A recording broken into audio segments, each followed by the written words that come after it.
ঘর তার বাড়ি, তাকে কিছু নার্কোটিক্স দ্রব্য সহ করিলং এলাকা থেকে আটক করা। কতটুকু পরিমাণ পাইছেন স্যার?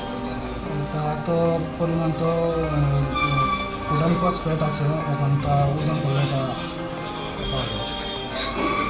মূলত সে কোন জায়গা থেকে কোন জায়গায় যেতেছিল স্যার? সে তার গ্রাম 22 ঘর থেকে আগত দেশে যাওয়া